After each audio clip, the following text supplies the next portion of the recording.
I apologize for those of you who were waiting so anxiously for it's like the Lord of the Rings watching me. Woo, no, just kidding.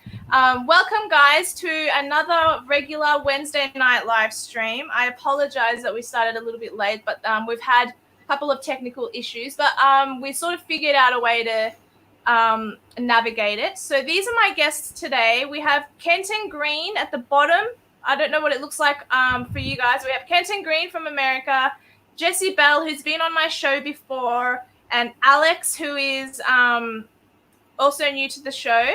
I actually have known Kenton the longest of these guys. Unfortunately, Kenton's using his mobile phone, which has caused the rest of us to echo. So we will get him to converse with the issues accordingly. So right now he has to be muted. I apologize, everyone, and I apologize, Kenton, for silencing you right now. But the show must go on. Okay, so the issue is one that I don't know anything about. I don't relate in any way to mental, what's the word? Mental issues, mental disorders. I don't want to offend any. Mental health, thank you. Yeah, that's right. Mental health. I don't really relate because I've never had really mental health issues. The closest I've come is like, I suppose, COVID, like everyone else, and PMS because I'm a woman. But I don't really suffer from anything. I'm a happy girl most of the time, except when I'm sad and crying. But like, I'm a happy girl. So I did ask on my Facebook recently who has suffered from PTSD and what it is like. Now, there is some sort of an impression that only military people suffer from PTSD, and that and that women don't suffer from it. I think both of these are untrue. I think it is predominantly men, but women have it. And I think it is any male who can suffer from it, because sadly men are told to keep quiet and not express themselves. And so as such, I assume that it lingers. I want to start with Alex because I feel like he's outside the norm of PTSD. You are not a military man, but you do have it. You are you okay to say that out loud, or were you one of the people that did not want me to? Okay. No. Okay. So, how did you acquire it? What was the catalyst for it, if you don't mind starting with those two? My case is complex. It's, obviously complex PTSD. There's layers of trauma. Without going too in depth, there's a lot of dysfunction in the home as a child, a lot of violence, abuse, sexual abuse from not family, but friends of family, quote unquote. They're like uncles, though, those people. They're like family. Yeah. The guy's still in photo albums in the family books, but yeah, parents just don't want to accept that happened, but such is life. Then in teenage years, I went down the substance abuse road. Like a lot of kids that have had terrible upbringings and terrible childhoods, you self-medicate with substances and go down that road of that life. So, there have been a few major events, like a young girl jumping in front of an express train. I mentioned that to you, Dia, in Melbourne. And obviously that's something you're never going to forget, seeing a body disintegrate. That's, a lot of my nightmares are just blood-soaked. I suspect that'd be the main trauma that triggers all that kind of scenery of blood. Home invasion, ski masks, baseball bats, that happened once. So it's complex. It's complex. Being in Townsville, there are support groups for military blokes, of course, which are great, like places like Mates for Mates are fantastic. Hounds for Healing, the people that help train service dogs. My dog's been a great support animal for me. He's awesome. He wouldn't pass the PAT test. No, not a chance. You're lucky to get the guy to sit, but he's a lovable big bull-fed bull Arab. He's a great dog. He's my best mate. So dogs are a great support for people with PTSD. I understand a lot of military blokes have them, Jess. Yep. So Yeah, I think really people need to be aware that PTSD can affect anyone who's suffered either an individual major traumatic event or multiple traumatic events. It's traditionally known as a military condition, but obviously it can affect anyone who's been through a trauma which is obviously affected them ongoingly and affected their peace, their sleep, hypervigilance, all that kind of thing. But I'm sure Jess will have some very relevant input here. Yes, okay, we'll get to Jesse in a second. I want us to mute our microphones and listen to Kenton's story. Oh, whatever he's willing to share, like what is the catalyst, I guess, without divulging anything in particular. And I guess, yeah, you won't be able to answer them because you said you didn't want to divulge the actual reasons. Tell us how you deal with it and how old you were when you got it. That's sort of similar, I guess. So we'll have to mute our mics, guys. Hang on, Kenton. Hang on. There you go. No, you just ready? Okay. My story, is quite typical, combat related. It started, I guess, I retired when I was 47. Didn't start really until I was probably about 48 years old.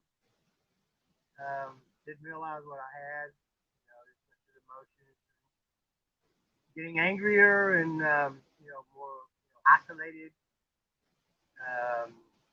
Dropped out of sight for a while. It's a combination of a lot of stuff. If you've been a long time around areas of extreme trauma and tragedy, it affects you in a certain way. There's certain smells that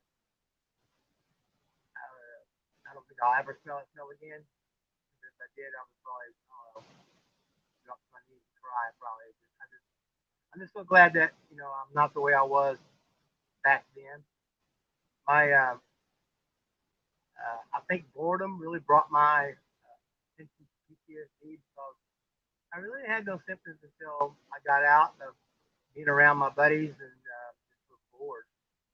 And it just started creeping up on me like, it slowly gets you and grabs you. And then you really don't know what happened. I thought I was a schizophrenic for a while. So, my story is just that, you see things that's not normal, not everyday events, and after a while, nobody's invincible. It's going to get them, it's going to grab them. And it got me. It still has me a little bit.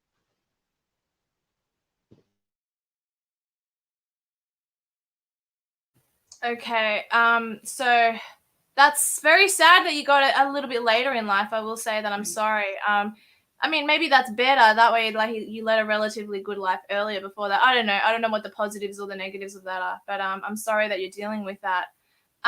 Go, Jesse. Did you want to now add your insights as a military man and tell me or tell the audience really what types of things soldiers have seen and what has caused them to get PTSD?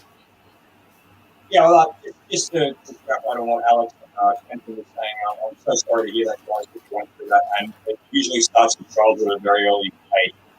I'm not claiming to have PTSD myself. I'm a bit fucked in the head, but I'm not claiming that I have that myself. Now, when it comes to soldiers, with the links that I sent you, dear, usually it starts in training. So if you're not fully developed in training, if you're not fully mentally developed, if you're not fully emotionally developed, at least as much as you can be, that's where it starts, because the military breaks you down and remolds you into what you're supposed to be.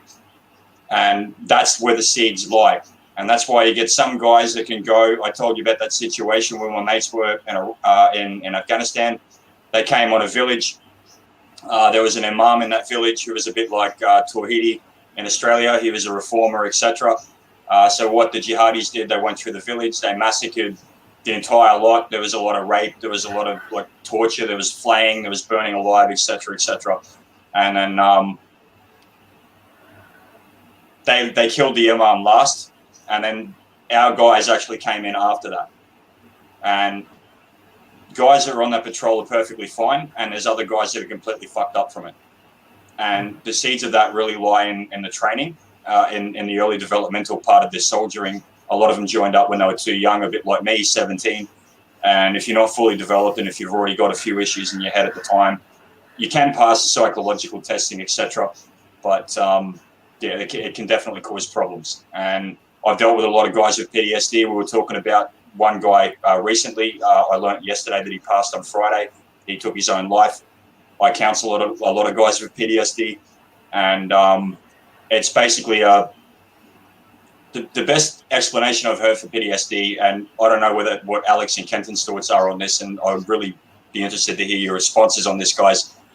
Is that it is a gangrenous, open necrotic wound that does not stop bleeding, and with proper management, you can slow the necrosis, you can slow the gangrene, or you can keep it in stasis, but you can't reverse it.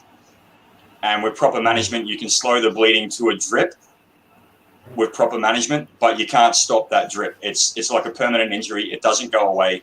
And especially when it comes to things like DVA, etc., like that, when guys are having to battle with these guys that are acting like an insurance company, and not a support network, then yeah, it can get very, very bad. You've got guys that are already pushed to the limit. They've only got so much tolerance left, and then that's it. It doesn't.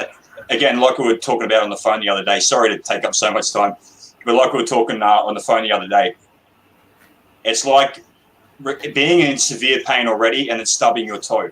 If you're not in pain already and you stub your toe, it's a bit painful. If you're already in severe pain and you stub your toe, that pain is a hell of a lot worse, and that's what can push a lot of guys over the edge. I'd like to hear these guys' thoughts on it.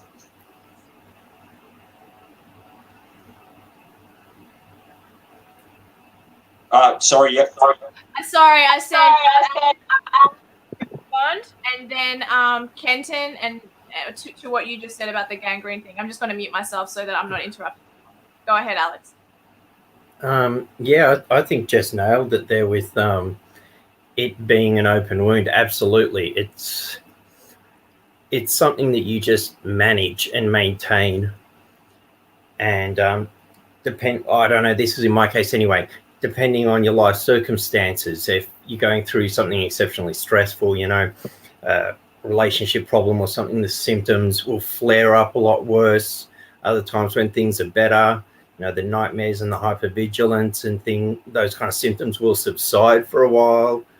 There have been times in my life where I've thought, oh, look, I think I've largely gotten over this, and then something will happen, it all flares right back up again. So yeah, I think Jess definitely nailed it. You can slow it right down. You can get the symptoms to a bare minimum and have a good quality of life. I mean, I love my life. I love my wife. I've got a great life.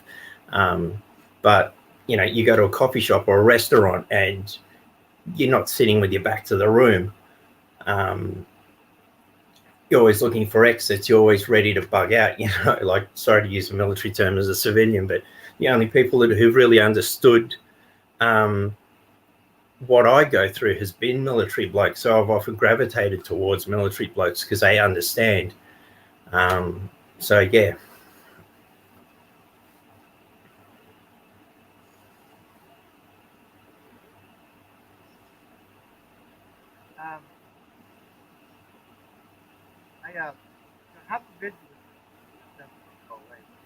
Alex, mute yourself. Oh, shit, sorry. Anyway, there's some portions of it that are never going to go away. I believe I go back when I was in the hospital. I took it back to my very first trauma was when I was in the Navy. We were in Sri Lanka, and saw my first person murdered on the street. Couldn't do anything about it. We were patrolling the street. Couldn't do anything about it. We're just there to observe, and it just bothered me.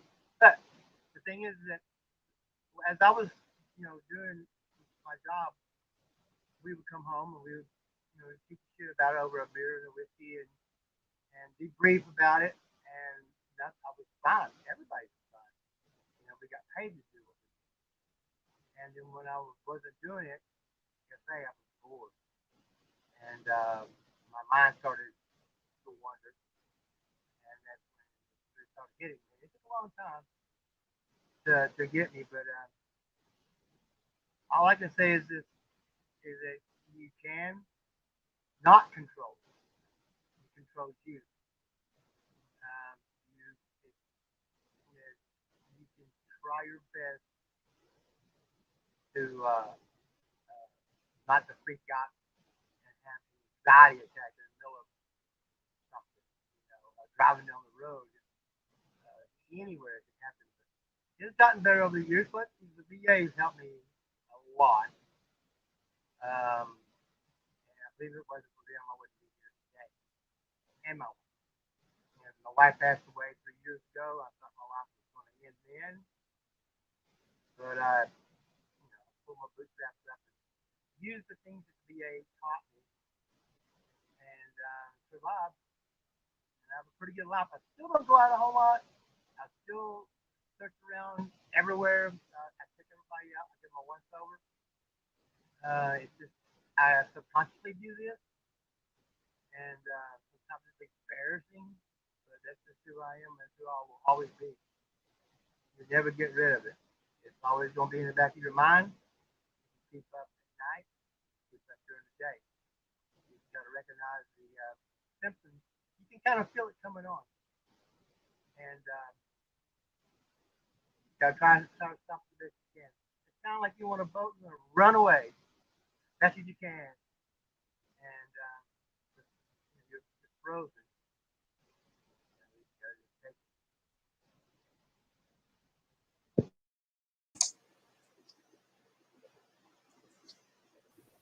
How does that sound to you, Jesse? Does that sound in line with all of your knowledge? That sounds very much so, dear. And thank you so much for sharing there, Kenton. I really appreciate it, mate. And by the way, I love Texans, by the way. I'm a big fan. Absolutely, I'm a massive fan of Texans. I also wanted to extrapolate a little bit on what Alex was saying with hypervigilance. So in the military, you call it fight mode. And you don't have to have PTSD to do that. And as we've spoken about previously, dear, that's exactly what you're doing. What Alex was talking about. You always have your back to a wall. You're going out. You go in a shopping center, you're always looking for cover, you're always looking for exits, you're looking for cameras, you're looking who's the closest threat, you're assessing what's the stance of this guy, is his weight on his toes, what condition is he in, what feet position is he in, is he in a lateral stance or is he in a staggered stance, can he obviously fight, can he handle himself, what do his knuckles look like, where are his hands placed, just stuff like that. You're always doing that. And then sometimes you'll go out to the shops or whatever the case may be. And I'm sure Alex has had this, and I'm sure Kenton has had this many times. And you just find yourself so fucking angry that I've had to get my wife to go down the shops for me, because I'm just like, the last thing I want to be doing. And it's not just me, it's so many of the vets that I've counseled and so many of the guys with PTSD that I've counseled. And I've had this as well. You're so fucking angry. The last thing you want to be doing is going down the shops for a pack of smokes or to get whatever and fucking up some poor innocent civilian because they've looked at you wrong or they've brushed up against you or come too close behind you, or I'm sure Alex has had this. I'm sure Kenton's had this. So many of the guys I counsel have had this, and a lot of them can't even leave the house. They can't leave the house for weeks at a time. The guy that just fucking killed himself on Friday, he hadn't left the house in 3 weeks from what I've heard. It's a permanent injury, and it's up here, and you're at war with the world. Does that square with you, Alex? You nailed it, mate. COVID was heaven for me.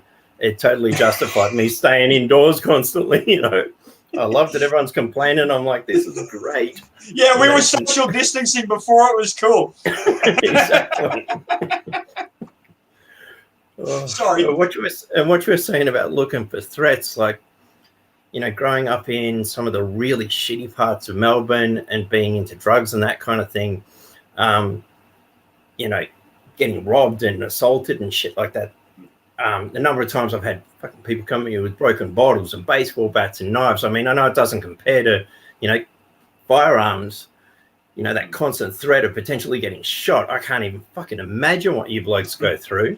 But, that absolutely looking at every bloke and sizing them up, is this person a threat, especially when you're with your wife or a family member or something. It's like you're so wary for them and watching out for them, and they're just blissfully aware, enjoying things, and you're just watching out over them. And it's hard. It's hard.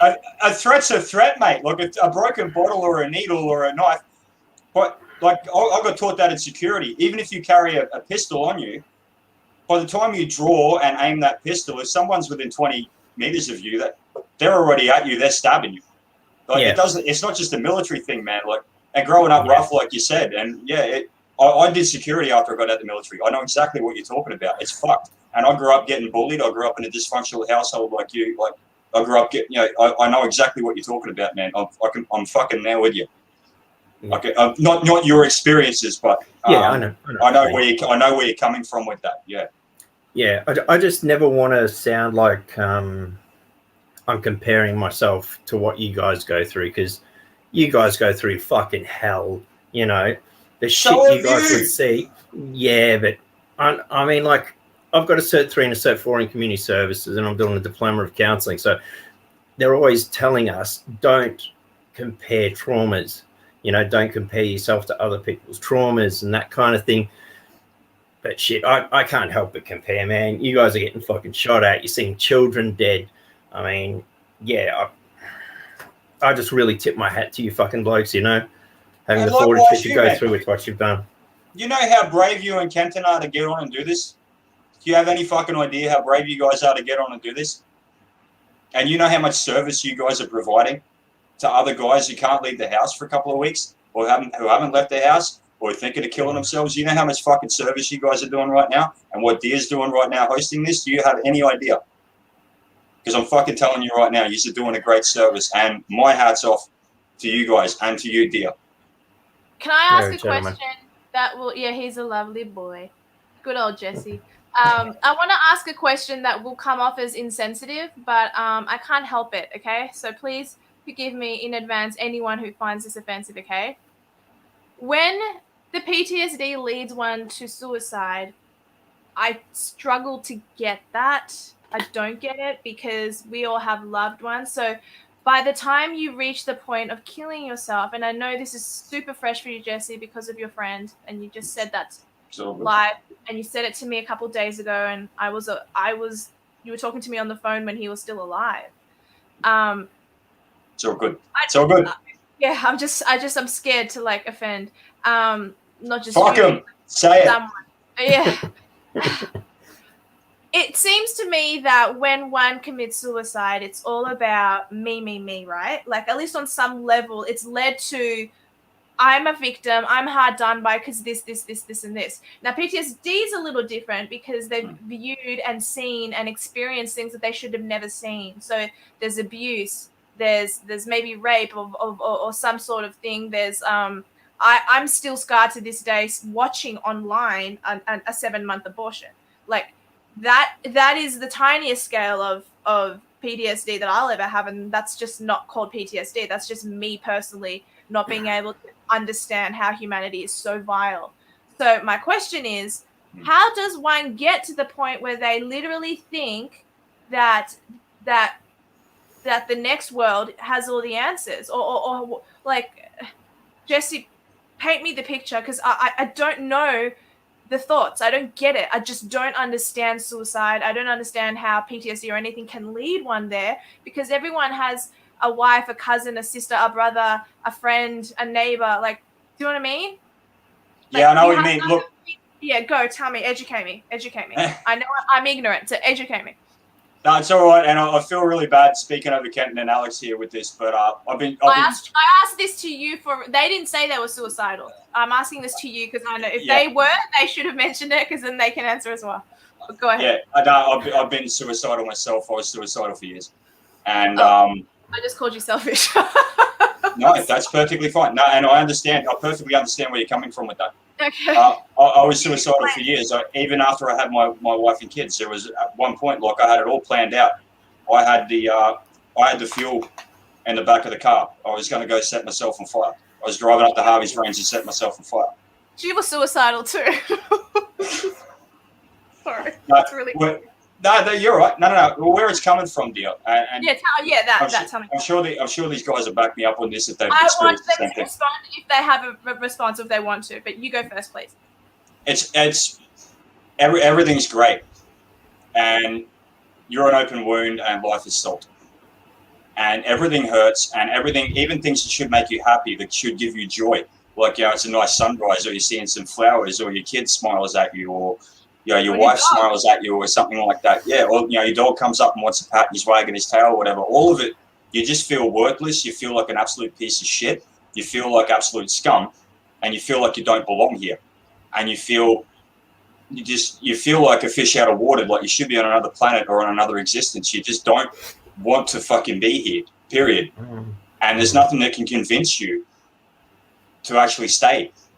And it does sound selfish. I understand that. What you got to understand when it comes to when it comes to PTSD, etc., it's a moral injury. And I'm not saying I've had that. I'm fucked in the head myself. I bounce between rage and depression. I still do these days. It's either red rage or black depression. It's very rare that I'm sitting in the middle. And rage, you just want to fuck up other people, and the black depression, you just want to fucking off yourself. And there's really no in between. And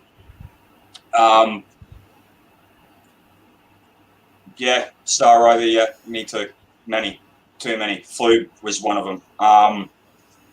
You're not coming from a place of logic. You're not coming from a place of stability. And especially when it comes to PTSD, the guys that I know that have it very badly, it's a moral injury.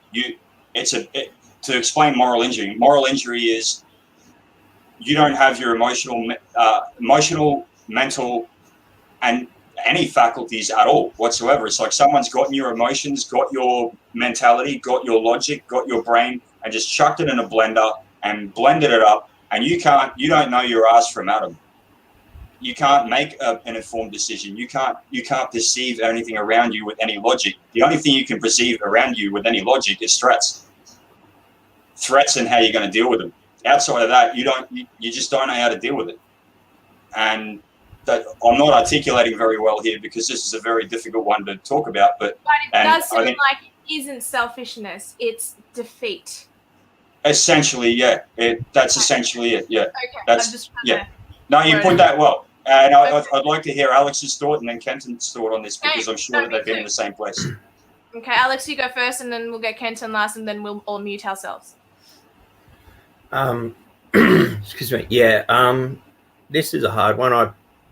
I've tried to top myself a couple of times. Seriously, I mean, serious attempts where I was taken into ED. I was declared dead. A nurse pleaded with the doctor to hit me with Narcan again because I deliberately overdosed. I had like a full packet of Serapax.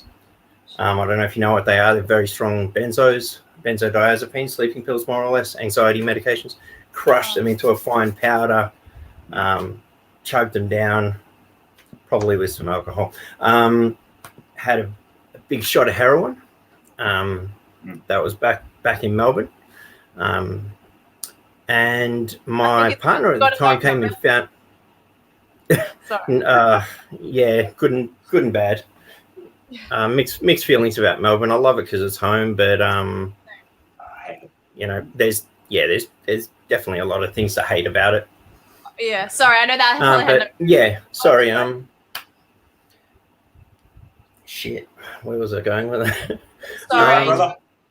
Yeah, no, I'm good. So you said you get just like heroin about the selfishness aspect. Dia, you kind of feel like, or at least I did, you feel like you're doing a favor to your loved ones by going because you feel like such a burden to them. They're seeing your fits of rage and walking on eggshells around you.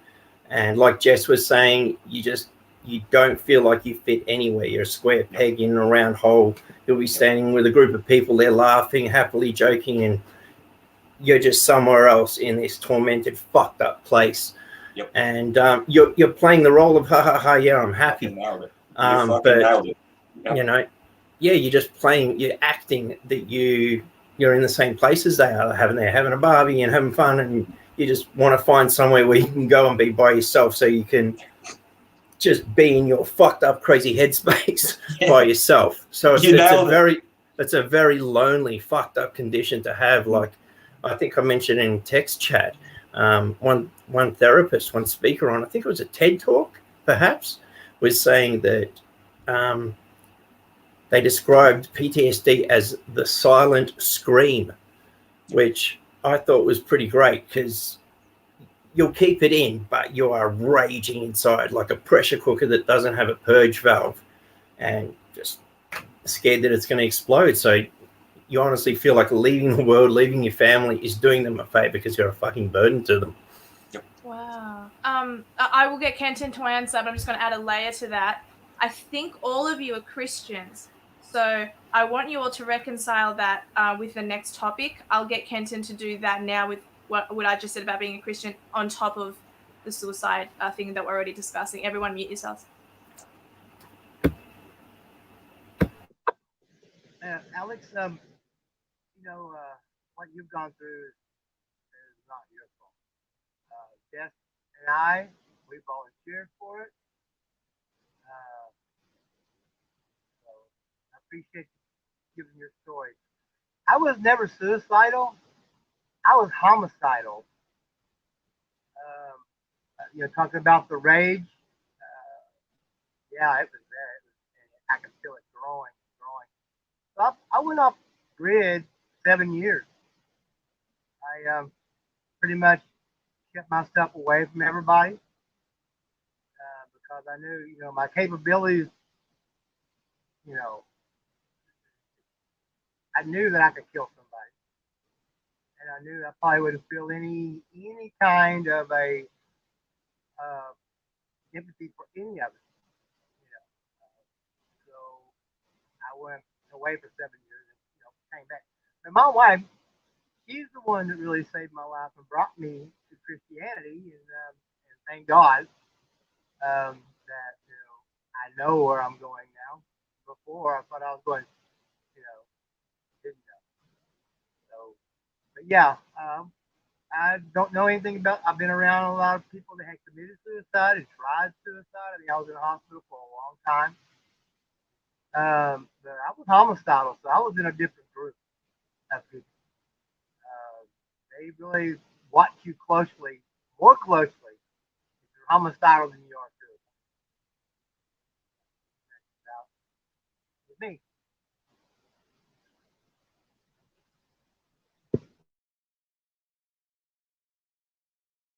Okay, so you just said you were homicidal, meaning you had the urge to kill others, but you somehow restrained yourself. Is that correct, Kenton? Just do that if it is.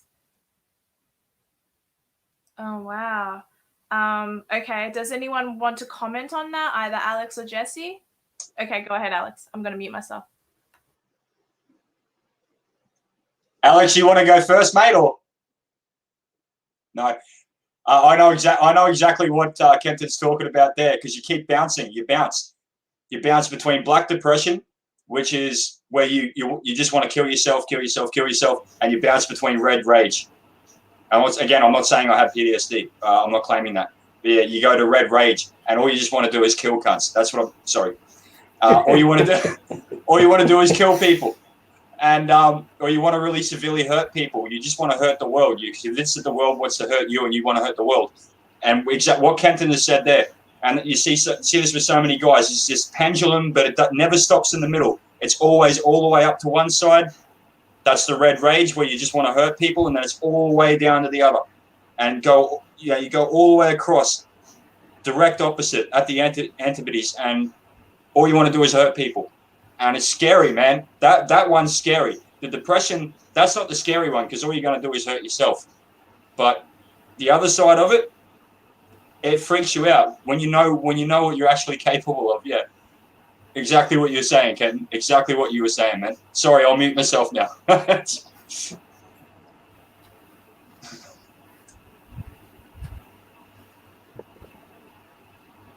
Alex, do you want to comment?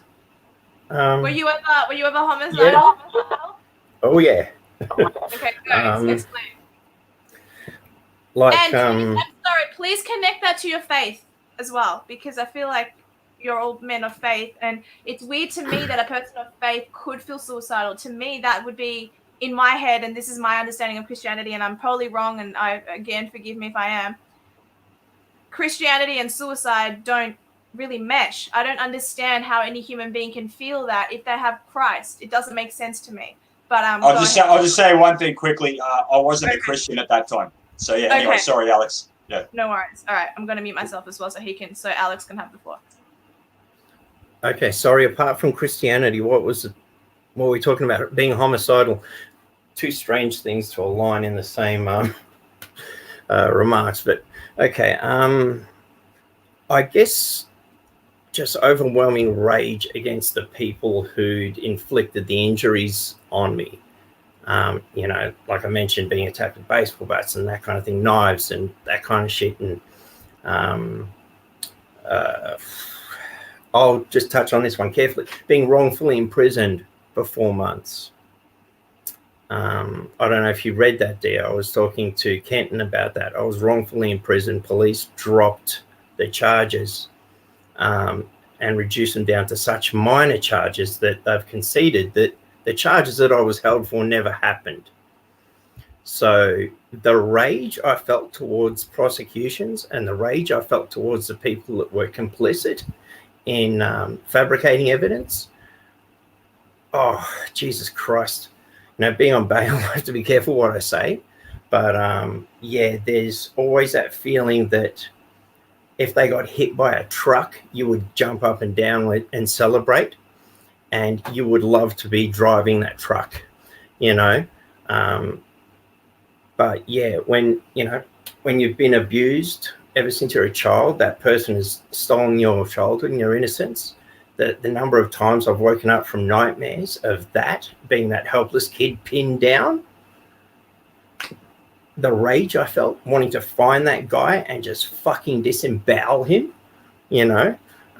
So yeah, that murderous rage against people who've hurt you so deeply, especially when you've been really vulnerable as a child, just the injustice of it and being imprisoned when you're helpless and you can't fight the might of the state. That was infuriating. I mean, I'd wake up in a cell 2 or 3 a.m. sitting there just livid, knowing that I was not meant to be there, you know. I was not meant to be there, and seeing my wife crying at every visit, her being threatened. If you don't plead guilty to these bullshit charges, we're going to kick in your door and rape your fucking wife, right? Can you imagine, Jess, can you imagine the kind of rage that, like, yeah, it just, your fucking head explodes with anger, the injustice of it. So yeah, we're bringing a civil case against the government.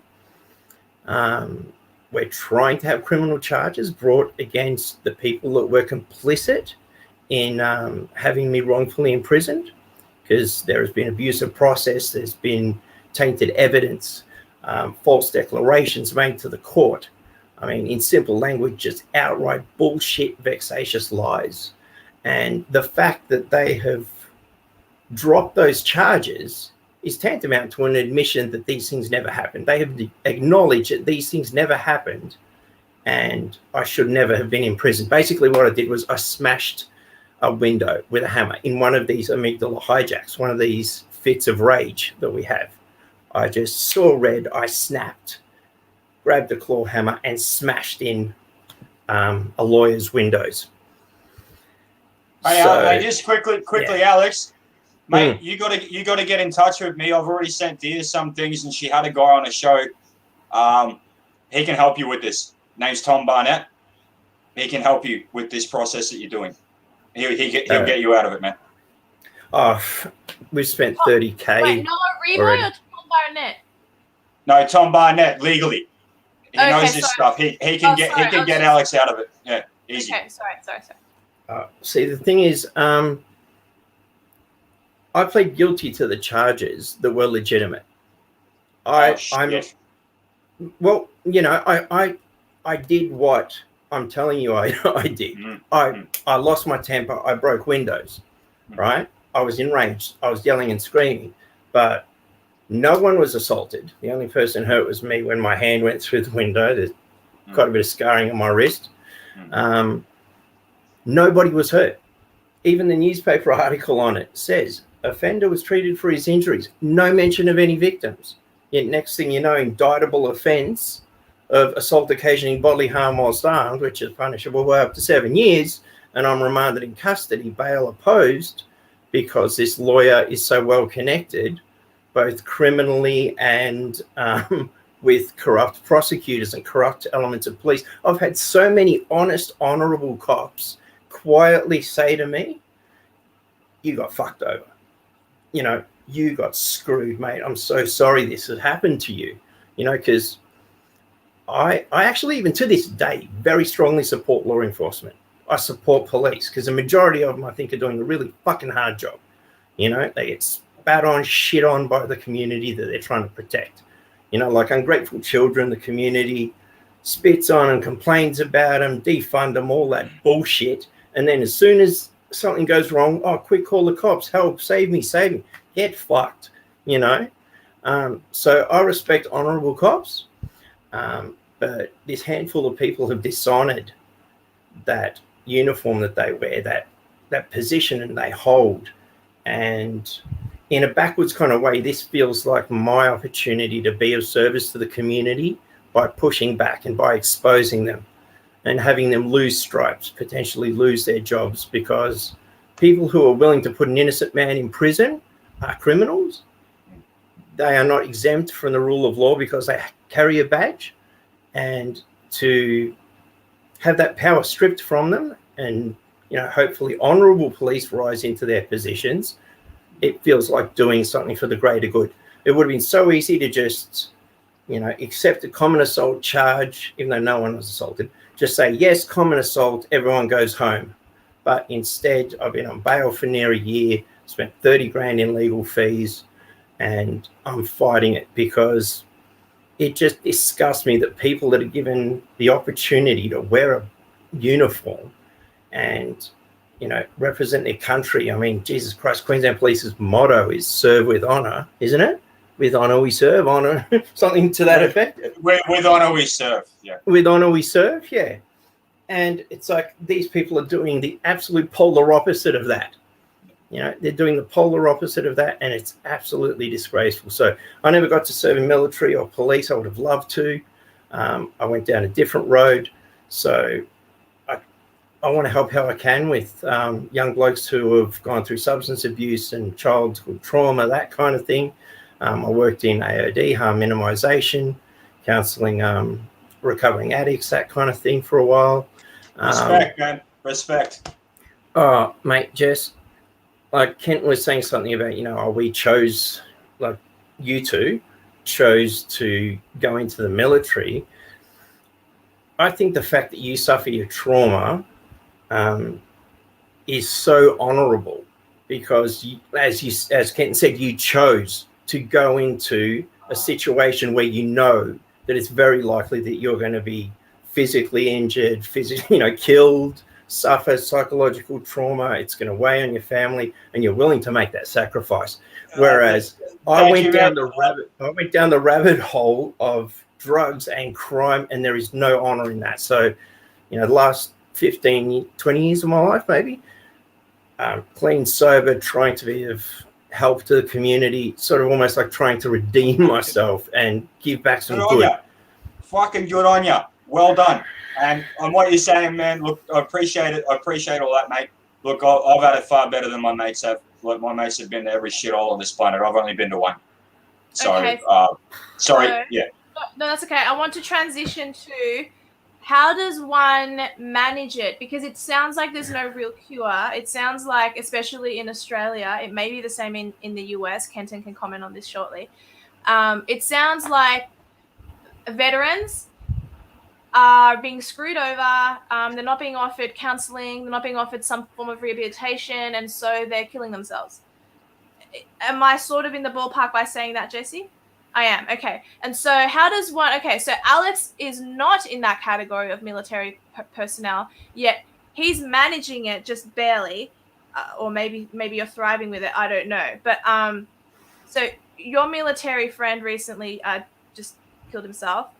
What should be done? What should be done that is not being done? Like, obviously it's manageable because all three of you are here. Well, not you, sorry, Jesse, you're just fucked in the head. But like, you know, two of you are here and you have seen a lot of crap, but you're seeing your friends. It's like you're a man in your 90s and all your friends are dying around you, but you're in your 30s and all your friends are dying around you. So how is it manageable? What can you do to somewhat fix it, cure it, help it? And what more should the government be doing? Jesse, go first, Kenton second, and then Alex can respond third to those queries. Right, that's a good question, dear. Simply, yeah, DVA just needs to do their fucking job, but they won't because there's no watchdog or anything like that. So it's veterans picking up the slack, and it's veteran groups picking up the slack, like the March for Veterans that I'm doing currently with Dean McRae, etc. The guy that just killed himself, I was counselling him. I met him online. I've never actually met him in my life, but yeah, I would say yeah, he was a mate, and I was trying to get him through it. Some guys are just too far gone. Yeah, no, that's true. That's true, definitely. Yeah. I'm friends with Ken. I've known Kenton the longest of the three of you. Kenton like schooled me through one of my breakups. It's like you can have friends online. No. What I'm saying is, I'm not saying he wasn't a real mate. What I'm saying is, we're having a conversation, and we have conversations, and you've had conversations with Kenton, and we're having a conversation with Alex right now. Whereas with this guy, it'd be me saying something, I'd use 3, 4, 5, 6 words, and then it'd be like monosyllabic responses. He was just too far gone. Yeah. All he wanted to do was fucking die. So what can be done? What can be done? What could he have done on his own? What could the Australian Department of Military? What the hell? With him, he was beyond it. Generally speaking, what happens? What we need to do, and this is what I said on the live stream with Dean last Monday. Veterans have got to stop going fucking hermit and start supporting each other and keeping in touch with each other and checking up on their brothers. And because no one's going to do it, man. It's only veterans. It's veterans and the wonderful civilians who support veterans as well. But it's veterans. Veterans have got to do it for themselves. And there's no other way around it. And you've got to get together. It's not enough to go fucking hermit and you rock up for Anzac Day and you rock up for a reunion every now and then. You rock up for fucking Remembrance Day. That's not enough. That's not going to help you. You got to keep in touch with each other. You got to keep that's why I've been trying to get in touch with all my mates again after going hermit myself for so long. And a couple of them you've met, dear.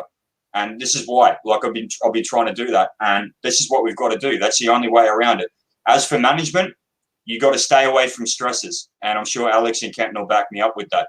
You've got to, the things that stress you out, the things that push you over, you've got to stay away from. So, but you're a dad, finance, fatherhood, work. Yeah, they're not stresses. They're not. Again, I don't claim to have PTSD, and they're not stresses that push a guy over. Stresses that push a guy over are things like traffic. My apologies. Traffic. Okay.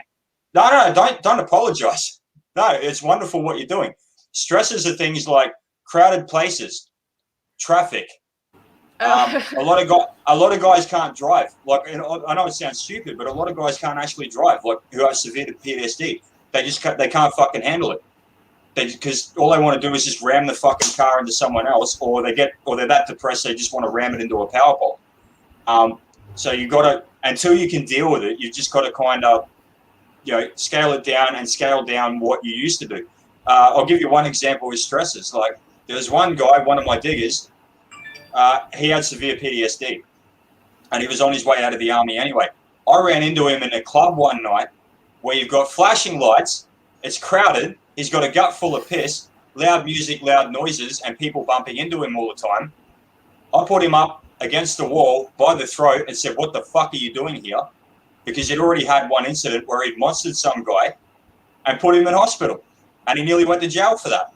I said, Oh. what the fuck are you doing here? And he's like, I just want to feel normal again. I'm like, okay, if you want to get on the piss and have a laugh and listen to some music and shit like that, bring a carton of piss, come around mine, and we'll do that. But you stay the fuck away from here. It's flashing lights, it's crowded, all that kind of shit. He was putting himself in a position where he had the stresses that were pushing him over the edge. So that's part of the management as well. You just stay away from the stresses, and for fuck's sake, seek help. You have to seek help. Seek someone, find a counselor.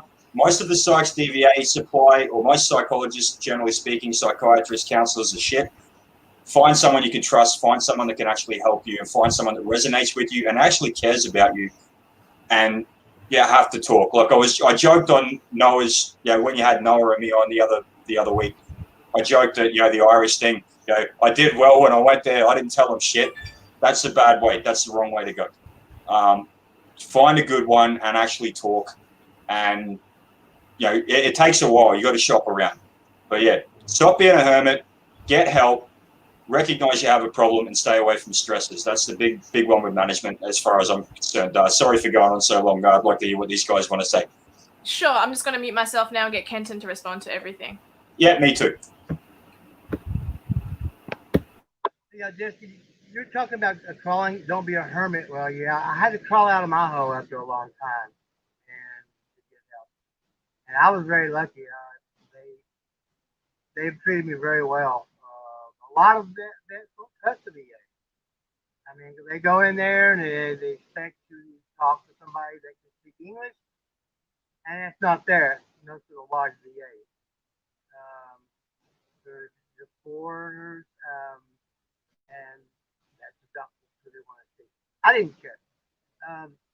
So when I got to the hospital in Bonham, Texas, for the PTSD program, it was all very professional for the PTSD program. That's all they knew. That's all that they,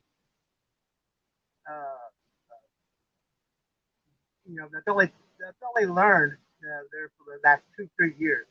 There's nothing but to develop a program for vets with true PTSD and help them. And I'd say I was very, very lucky. But again, I don't push my own buttons. I don't. I try to live a humble life, and just try to be happy as much as possible, and don't let things bother you. If they bother you, get them out of your life. Don't deal with stresses. Don't deal with people who's going to make you angry. Just be happy. Make your life happy. You have to make your life happy. Nobody else is going to make you happy. And so that's how I live my life, and I guess that's how I survived for so many years. I had trauma, and I have quite a bit of problems. Nightmares still, and this and that. No flashbacks, whatever that is. It's you gotta take care of yourself first. Then you can take care of your family. If you don't take care of yourself, you can't take care of anybody. So get help. That's really all I can say about it. I'm just happy that I've gone through the program. I'm happy that I have loved ones. And anyway, I really appreciate you having this program. It's really kind of, I can feel a chill up my spine right now, but I think I'm going to be okay. Good question.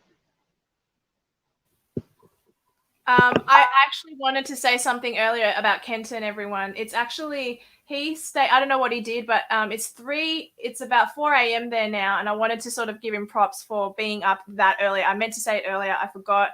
I actually even forgot to do my Bible verse tradition at the start of the, but actually I'm going to look for a Bible verse now. But so Kenton has stayed up either slept earlier today or so he deserves certainly to have that shout out. Thank you, Kenton.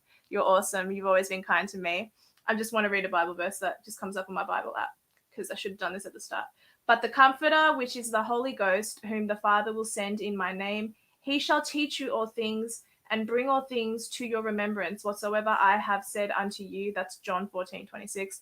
I didn't study a verse this time. I just went with what was there because I usually read the Bible verse before I start.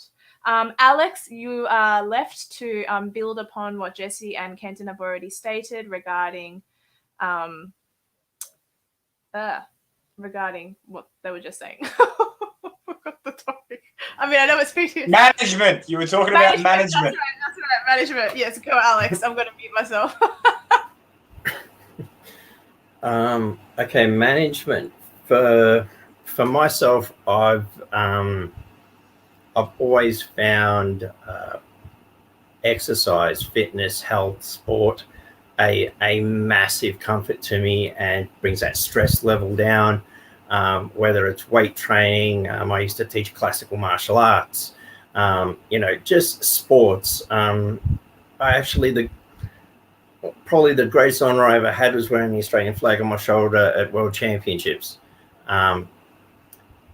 Didn't get a trophy or a medal, but wearing the flag on my shoulder was a great opportunity, and going up against the best in the world was bloody humbling.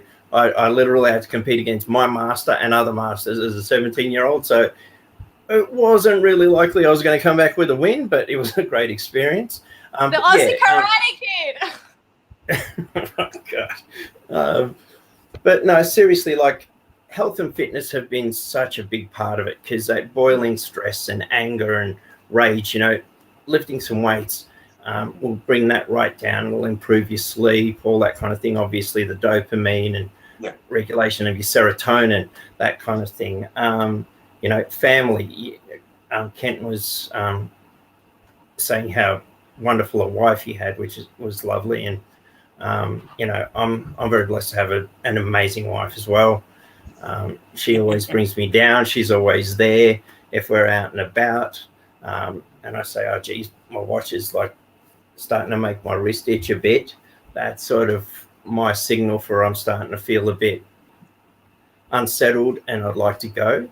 If it's like, shit, I'm getting a rash again, it's like, let's get the fuck out of here real fast, Not so much with the G-Shock, but with my metal banded watch, it's a little bit more plausible. It's like, oh, yeah, this band is really fucking itchy, huh? Oh, yeah, okay. Yeah. Oh, and anyway, we got to go, and she'll shepherd me out of there. So, having someone there who understands and can, speak for you sometimes when you're just a fucking mess and you're a wreck and you need to just go. Something that I've been just really doing a lot of lately is studying neuroscience. I discovered Andrew Huberman, professor at Stanford in the US, and he talks about the mechanisms of the mind, and the brain as a utility, and just shifting triggers from the reactive emotional part of your brain to the reasoning prefrontal cortex, and just doing that, the old Buddha thing of respond, don't react. Someone cuts you off in traffic and you just, as Jess was saying, you just want to fucking chase them down, the next red light, jump out and beat the shit out of them. Just take it from that enraged emotional amygdala part of the brain, take a breath, put it in the front of your brain, reason. I'm not going to jail over this bullshit. It's not worth it. I'm not hurting someone over this shit. I'm not putting my wife through the hell of, seeing me dragged into a cage again. And you just reason through it rather than reacting. You respond to the situation logically, work the problem rather than letting the problem work you. Sorry, I'm very verbose. Yeah, hats off, man. Fucking hats off. Both of you. Hats off to both of you. Well done. Thanks. Okay, so what about seeing a psychologist, psychiatrist, counselor, biblical, church leader? None of you have mentioned that. All of you have said... I did. No, I did. No, you did. You said, that's true, I apologize. You said you need to meet up with people, and then, okay, maybe they didn't mention it because you had already... That's true. So, yeah, okay. That's true. You got to find a good one. You got to find the right one. That's what I was trying to get through. Like, there's a lot of them is shit. So you just got to keep shopping around until you find the right one.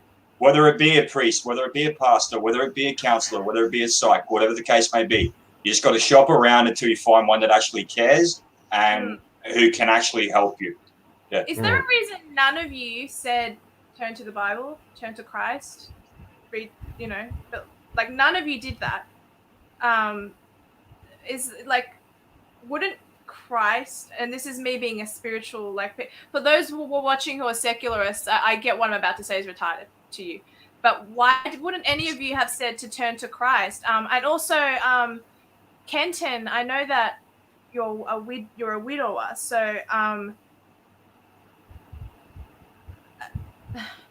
you can answer this in a second. I'm sorry to bring this up, but aren't you lonely? Like, do you ever have suicidal thoughts today or not, because you have children and like, yeah, but none of you mentioned Christ. Does anyone, or Kenton, you start and then we'll go around and we'll go, Alex will go last with Jesse. I'm going to mute myself now. All right, muting. Yeah, my wife was very spiritual. Actually, she's the one that brought me to Christ. I didn't believe in God. I believed in Jesus Christ, who, he walked the earth. But she's the one that told me, hey, this God is the one who created all. And God is going to be the one who's going to save me. And yeah, she brought me. I'm a Christian man today because of her. Before that, I was nothing. I mean, I was just, didn't believe in anything really spiritually. But yeah, she was amazing with bringing Christ into my life, and everybody she met. I mean, she had like a glow around her. I mean, that people, they would actually see this about her and call her up to come sanctify their homes and stuff. And they thought, that some, person had a roommate had been, evil, and they kicked them out and still having bad things go on in her house. Go over there, and do stuff like that. She wasn't over the top, and that's why a lot of people appreciated her. But yeah, she saved my life. As long just the talking about the psychiatrist and the psychologist, I would rather deal with a psychologist any day than a psychiatrist.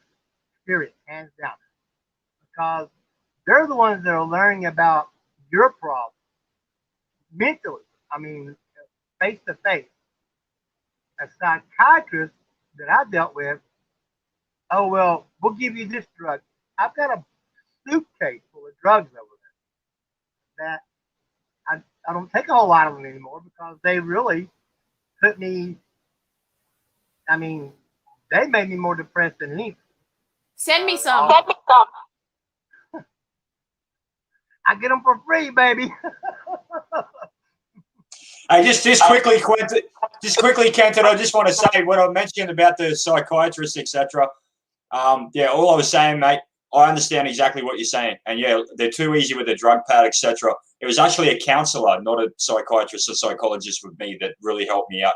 But yeah, anyway, mate, I didn't want to interrupt, but yeah, I know what you're saying. Yeah. Yeah, I mean, if anybody that really is caring enough to study your specific problem, and when you walk into their office, it's not like they have to open up a notebook with your name at the top and then read a little bit and aha, okay, this is why you're here. Every time you walk through the door, they're the ones that know you. They would, it's kind of like a friendly basis. You walk in here talking to a friend. That's who you have to find. You find a clinical person that's just, oh, you're here. We want your insurance. You need to go away. You need to find one that's caring, that will sit there and listen to you. And because everybody has different problems. Everybody's problem is different. I don't care if you've been in combat for 20 years or if you've been beat by your parents for 20 years. It's different. It's all not one little group. It's a swaths of everything that you got to learn in order to help somebody, because everybody walks through your door as a counselor.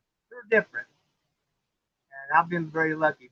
And as far as Christ is concerned, He's in my life every day. I wouldn't be able to live day to day without Christ being in my life. I would probably be an alcoholic, druggie, living on the street if it wasn't for Christ. So He's my backbone, He's my strength. He puts a hedge of protection around me every day.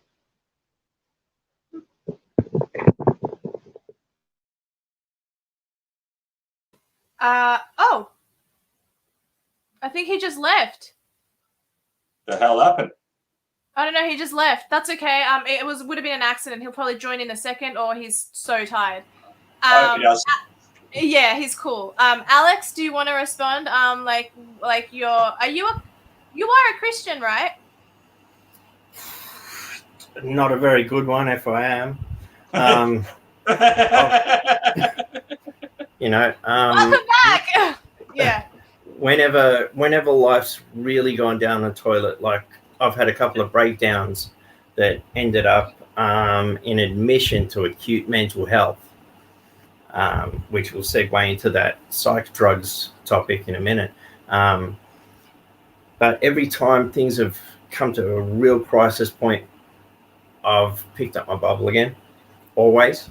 Then when life gets on track, I sort of turn away and I don't need it so much. Or, You're not the only one who does that, bro. When my life is really happy, I don't really involve Christ as much as I should. And then when I'm really sad, it's all of a sudden I need Him again. It's so rude. Yeah, don't worry. It's like an ungrateful child. Yeah. Yeah, we're really pieces of shit. Yeah. Fucking people equal shit. But, something I experienced when I was in acute mental health was I was talking to one of the, I think that'd be a psychiatrist. Anyway, one of the therapists there, and I was talking about my faith, and when I got my notes, I got to have a look at my file. They'd written delusions of religious enlightenment or something like that. I was actually being demonized for being of faith. They got me to the point where I basically, I was just, it's just a mythical book. It's bullshit, because they saw having faith as being part of a mental illness, which I think is absolutely fucking disgusting. Obviously it's disgusting. We live in a country that Christian persecution in Australia is already. Oh yeah. We're 10 years ahead of what I thought we'd be. Sorry, keep going. Yeah, I mean that's pretty much why I don't talk about it and I don't bring up the topic, is because of the demonization of it, and because I don't feel like, even when I studied my Bible and most, that I was an exceptional Christian. But dude, you don't want to be Peter and not bring it up. You have to wear God as a shield. Don't worry about it. Oh no, but it's also a private thing. Your profile photo bothers me so much. My profile photo? Yes, you wear a mask. Like you shouldn't wear a mask. What's my profile photo? You have a mask. Oh, my puppy? No, it's you're wearing a mask. No, not.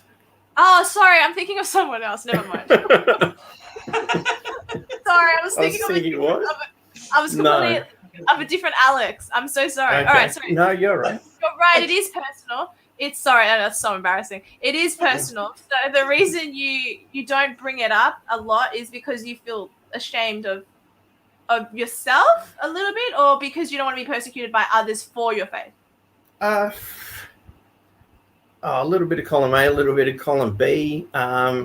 You bring it up to someone who's, a hostile atheist, and they'll say really offensive things about your faith. So you don't want to hear that shit. You don't want to have an argument.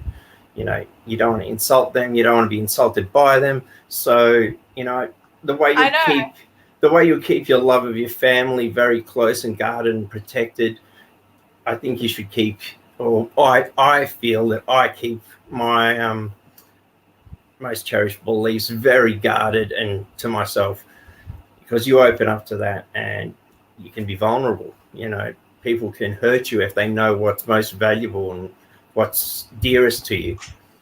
It's when you do that. Well, I think we should start wrapping up. But is there anything in particular? I wish I had the connections with a doctor or something like that. That would have been really cool to have had a doctor come on. If I might quickly, go. If that's okay, dear. Yeah. Please, I want you guys to build off each other. Yeah, go. Yeah, no, these guys are fucking awesome, by the way. Thank you so much, guys. Lovely to meet you. Thank you so much, dear, for putting me onto these guys. Isn't it weird how I make such good friends online, but in real life I'm so shit? Online, I make the best. Isn't that weird? Yeah, we've all been there, mate. We've all been there.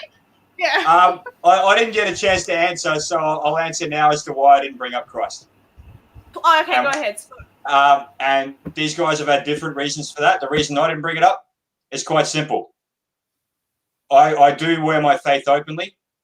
When I'm asked, even by veterans who knew me back then when I wasn't a Christian anymore, I say, yeah, I'm a Christian now. That's not a problem. The thing is that the vast majority of infantry, probably 98, 99% of them, are atheists. That's retarded. But they're protecting their country. You would think there's a bit of God. I know. If you read back World War I, World War II, and even Vietnam, a lot of them were actually Christian, but it's completely different nowadays. Yeah. And so if you go with, especially guys that are fucked in the head, PTSD or just fucked in the head like me, and you start going, you know, Christ, Christ, Christ, they'll immediately switch off and they'll just completely shut down on you. Now, yeah, like every unit has a padre, and yes, the padre speaks at every parade, and yes, we do have church parades, especially when it comes to memorials, like a digger dies and you have a memorial for him or whatever, you go to the brigade church, etc. But the vast majority of guys don't want to hear a word about it, and that's why I didn't bring up Christ. That's all I wanted to say, by the way. Sorry. Yeah. Because the vast majority are atheists. A lot of them are anti-theists, by the way, because of what they've seen, which is stupid in itself. But yeah. No, I understand. Kenton, do you want to say something? I'll mute myself.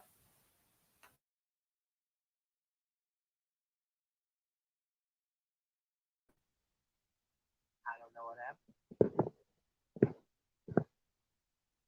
happened. Okay. Froze up there. Froze up for a while there. Yeah, we can still hear you. Yeah. I don't know what happened, but anyway, yeah, I wear two rings. One is a Crusader ring, and the other one is a Davy Jones locker ring. It's a military ring. But if you talk about my faith to my face, I take it personal, and I will smack you. Period. Bottom line, I shut you up. You know, I'm not trying to beat Christ into you. I just don't talk about it in my face. Period. But I'll leave it at that. But I really appreciate everything you guys said, Dia. You're awesome as usual. And Jess and Alex, God bless you guys very much. I really appreciate it. And it's been a long time since I've talked to anybody about this, and I hope it helps a lot of other people. I mean, I've got a lot more to say, but you know, I just can't really think about it right now. It's 4 o'clock in the morning, 4:28 Texas time. It's about time for me to get up. Anyway, God bless you guys. Thank you for coming on. Thank you so much. I know it's super early in America, and I just appreciate the fact that you came on. Next time I have you on, if I have you on, get headphones so we don't have to keep muting each other. God bless, mate. Yes, ma'am. Take care, brother. Thank you guys very much. No worries. Well, we're going to wrap up in a second anyway. So I was going to say, I wish I could have brought on a doctor. Maybe that can be my next. I mean, it probably won't be next week, but maybe the next set of shows I do, I can bring on a doctor to talk about PTSD, get him to watch this episode and see what he says or something like that. Because I feel like the purpose of this show was more that anyone else that has PTSD can watch you guys and your insights for in Jesse's sake, but like watch you guys, hear the insights, understand how to manage it. And I learned something quite new today. I always thought people who committed suicide were just selfish. I know that's a horrible thing for me to say out loud. It's really rude, and I actually thought it really recently as well. Like when people like write those Facebook messages and they want you to forward it saying this person didn't commit suicide because of these reasons, they weren't selfish. I never shared those.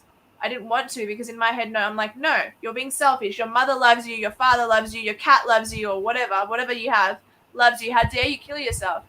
So it's really good to sort of understand that it's more that you think you're a burden to everyone and that life would just be better that way. What a horrible, horrible position to be in. I can't imagine it. And I've hated myself. I've hated myself before. But you get past it. At least I did after a couple of weeks. And those are just for minute things like the suffering, dealing with like killing with a gun, dealing with seeing, I don't know, tribes of men eating children or whatever the hell it is that military men see in New Guinea and Afghanistan or whatever. That's there's a lot of atrocities, and that's one of the reasons that PTSD is so high with veterans Vietnam onwards, is because the atrocities that you see, you just didn't see it in World War I, World War II, or Korea. The atrocities that you see. Not me personally, but the atrocities these people are seeing. And it'll get worse because humanity continues to progress into an abyss of degeneracy, reprobate behavior. It's like we've come to a time now where we're defending I can't say it on YouTube. We're defending the kitty fiddler. Let's say it that way. The kitty fiddler. Where we're defending rock spider. Rock spider. Yeah. A kitty fiddler is another word for that rock spider. Oh. Okay. Well, yes, like we're defending that now, and eventually they'll become a sexual orientation, and eventually they'll be on that flag, and eventually it'll be okay for 10-year-old girls or 8-year-old girls to marry men and boys to be with 40-year-old men, and the stuff that you guys see will be worse. Like in the military, the stuff that we see day to day will be worse. Yeah, and so that's really the battle. The battle is trying. How much do we have to condition ourselves to evil to finally, like, I walk around thinking I'm pretty thick-skinned because of all the stuff that I've dealt with, just in an online nature, not even like in reality. And I think, wow, I'm so emotionally strong. But like, what the hell does the next generation have to deal with? Like, I don't know how to reconcile any of that. It's like alcohol or drugs. The more you're exposed to, the higher your tolerance. It's that simple. Your tolerance goes up the more you're exposed to it. Like, you remember the first time you got pissed? You got pissed off what? Like half of a neck of a bottle? Yeah. And then you go long enough down, and it takes you a full bottle to get pissed. Or, same with any drug, like whatever the case may be, heroin, whatever the case may be. Your tolerance goes up, and it takes more to actually do it, and you just find that, that part of you that was actually moral is so eroded or so numbed or non-existent anymore.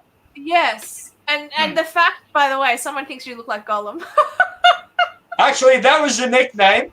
No, I like that. Cancer lover. That was actually the nickname my diggers gave me before I got out of the army. I had two names. One was Wingnut, because of my ears. And, Gollum, that's what my diggers named me my last year and a half in the army. So precious. Very...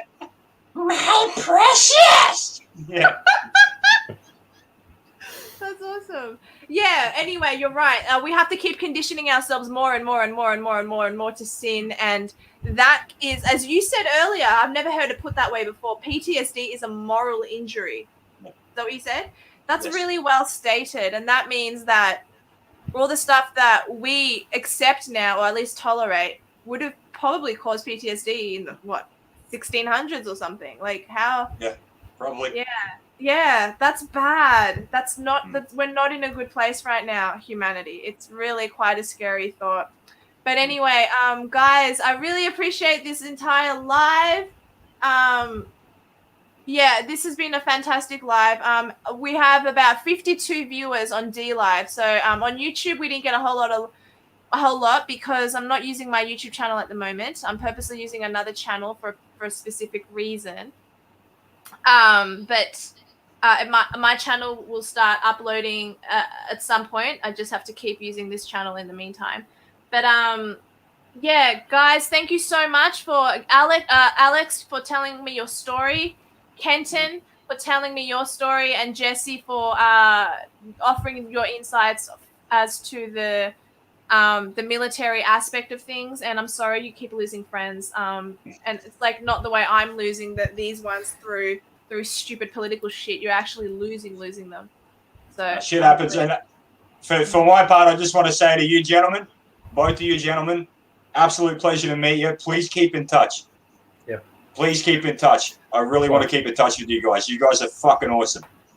Likewise, mate. I choose them well. Thank you. Thank you. All right. I'm bowing out, everyone. I'm going to end the broadcast. Bye, everyone. Thanks for tuning in. And